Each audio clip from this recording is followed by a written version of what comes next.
Videolarda ko'radigan atellardagi yumshoq adyollar qanday tayyorlanishini bilasizmi?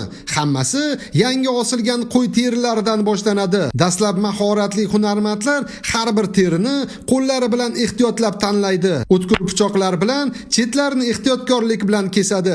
So'ng uzoq muddat buzilmasligi uchun tuzlab qo'yadi. Keyin terilar maxsus mashinada aylantirilib, tuzi ketkaziladi va chuqur tozalash orqali har bir qum va chang chiqib ketadi. Eng og'ir ishlardan biri charimni kesish. Buni faqat tajribali tinnerlar bajara oladi. Shundan keyin esa haqiqiy sehr boshlanadi. Issiq quritiladi, oshlanadi va rang beradi.